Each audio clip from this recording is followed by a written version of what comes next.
Hello, I'm Dina Jagway, Parkview's Chief Administrative Officer, and welcome to another episode of Parkview Connections, a podcast geared to help Parkview coworkers connect, learn, and grow. Our goal is to inspire leadership and influence. And we'll meet coworkers and leaders and hear stories of bold leadership that both engage and encourage us, that really help shape this world-class culture and excellence that we have here at Parkview. So as you can see, we're not filming in our normal location today. We're actually at the beautiful Parkview Field, which I have to say, a beautiful day. Thanks for ordering that up for us. And I'm joined here with Mike Nutter, who is the president of Fort Wayne TinCaps. And thanks for agreeing to do this. Absolutely. We couldn't have dialed up a better day, so I'm very excited. So I appreciate just the opportunity to get to know you a little bit better, and certainly as we talk about community leadership and knowing the gem that Parkview Field certainly is here in downtown Fort Wayne, just there's a lot of rich history that even went into creating this wonderful location, but also the renaissance that's occurred certainly here downtown. But you've been a big part of that. Like you go back all the way to the Wizards days. Yeah, the old time. Yeah. Yeah, I moved. I'm not going to age you, but Please don't. I got a big milestone coming up here in another month, and people will let the viewers guess which one that is. I spent 9 or 10 years out at Memorial Stadium when we were the Wizards, and next year will be the 15th year already downtown at Parkview Field. And so it's been a downtown renaissance that we're proud of. We don't try and get all the credit for it, but the reality of it is there's a point that when the ballpark opened, when Parkview Field was branded and opened, the 8 or 10 years before that, there was about $2 million in downtown investment in Fort Wayne. And the 13 to 14, 15 years since this ballpark was named and opened, it just went over 1.2 billion with a B. And so it really is an awesome revitalization story, with Parkview Field and the Fort Wayne TinCaps being a key cog in that. That's great. So finishing your 14th season, give me one word to describe this last season that you just ended. Encouraging. Encouraging. So say more about that. Why? So we went through a lot. Our industry, certainly everybody in healthcare went through a lot more than we did. But to have all the plans set for a season that didn't happen, and then to come back in 21 with limited and social distancing and all that stuff that we didn't complain about, we were just excited to get going again. But what we saw in the last 6, 8, 10, maybe 12 weeks was what it used to be.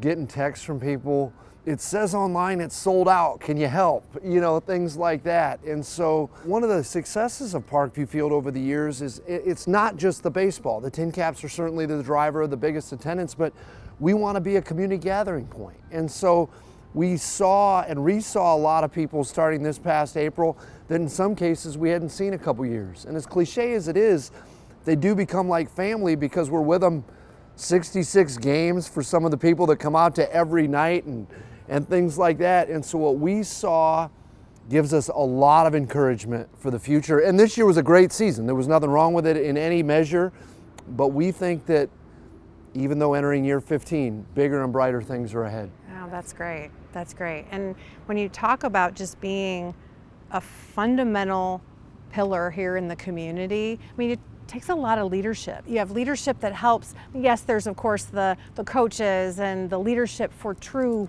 baseball players, but there's a lot of leadership that happens to even run Parkview Field and to really be the award-winning facility that it is. What do you think is really the key to that? The people. And so this venue is incredible. For a minor league sports town, there are not many, if any, better. While you and I are doing this today, you know, this week, Street and Smith Sports Business Journal, which would be the be-all, end-all for sports business in our country, ranked Fort Wayne, Indiana, the #2 minor league market in the country. We have an incredible ballpark that we wouldn't trade with anybody out there. We're kind of that hidden gem of the Midwest because we're a couple hundred miles from Cleveland and Detroit and Chicago and Cincinnati and St. Louis, maybe a little more in Indy. So you can walk the streets and people might represent 10 different Major League Baseball teams, but when they come in here, they like ours because of the civic pride in this venue and the leadership of the people. And so I am incredibly blessed. This was my 31st season working minor league baseball this past summer.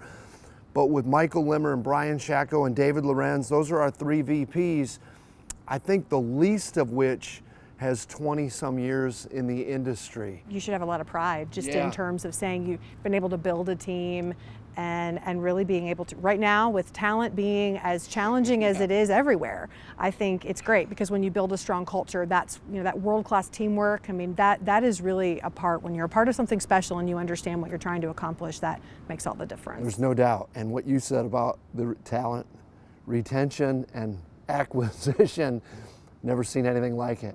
I should probably look at those cameras and apologize to all your folks watching this for the concession lines the last couple of years, but we're doing our best. And actually you've got to pivot, right? Like we got caught in 21 coming out of the pandemic, and then in 22, there was no chance we were going to allow ourselves to go in with the same plan.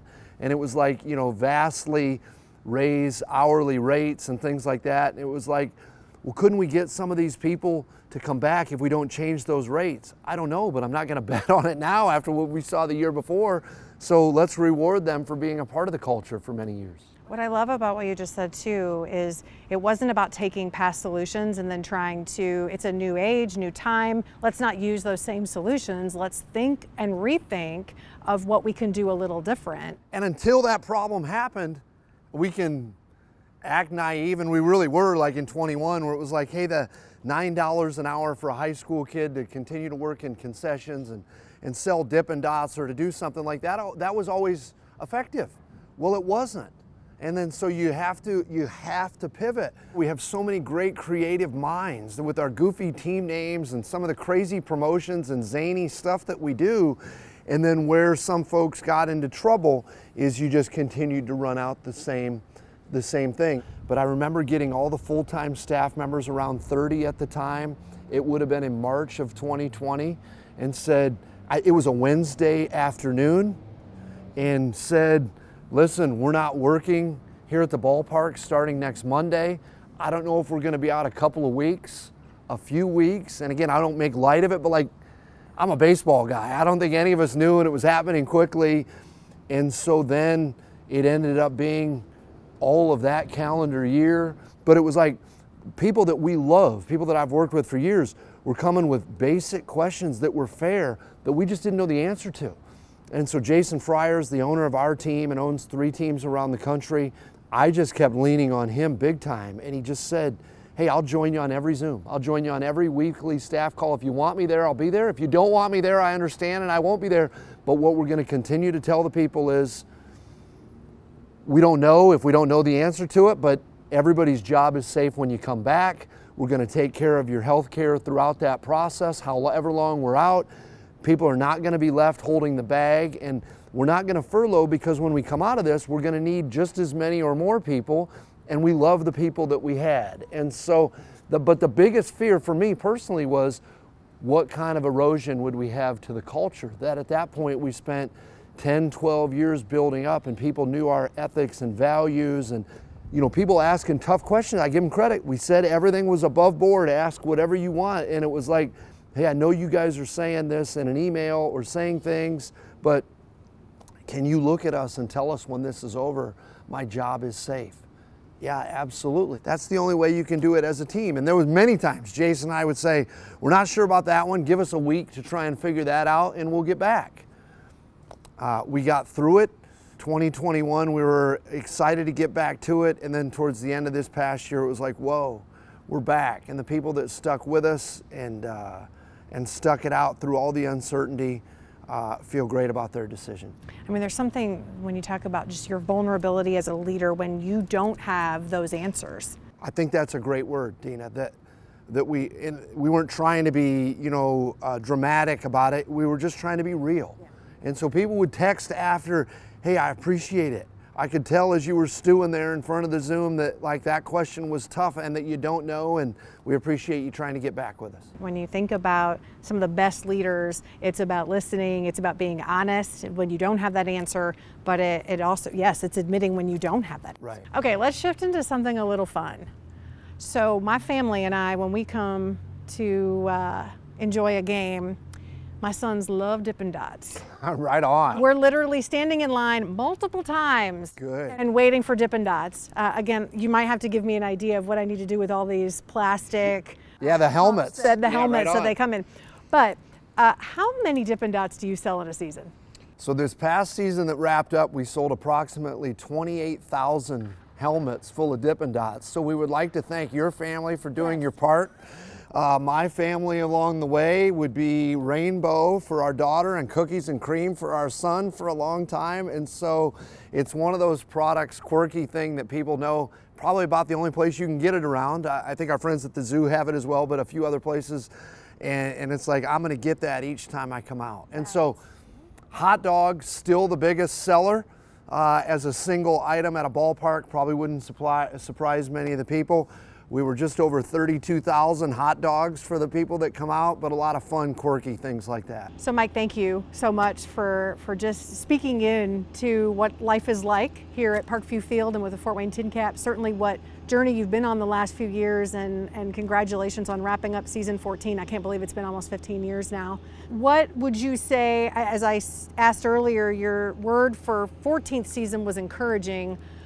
What do you think moving into the 15th season? You know, we accept the responsibility that comes with running the best minor league ballpark in the country and maybe the biggest driver of attendance in our region of Parkview Field. And so we've got a staff that wants to get back up there as the #2 single A minor league team in the country. And we are not going to sit back and rest on our laurels. So we're going to look at what promotions do we need to pivot from? What do we need to change? And we are very, very excited about 2023 and beyond. Love it. Well, thanks again for the time and for your leadership in our community and really creating just this wonderful gathering place. Yes, to watch baseball, but it's such a great place for events and to really connect us as a community. Thanks so much. It was my honor. So certainly if you haven't been to Parkview Field, encourage you to come and enjoy a game as we enter into that 15th season after we endure another Indiana winter here in the next several months. It's a great place. It's a great community. And it certainly is a wonderful place for us to have families and to live and work and play. So encourage you to enjoy, again, this gem in our community. Thank you for tuning in for another episode of Parkview Connections. As always, please feel free to share with me your emails and your comments on the Connections page around future guests and topics that you'd like to hear. I've really enjoyed hearing some of your feedback as well about how we can continue to bring new voices, like today, really being able to come for a field trip and see, again, our community at leadership at work. Thanks for joining us.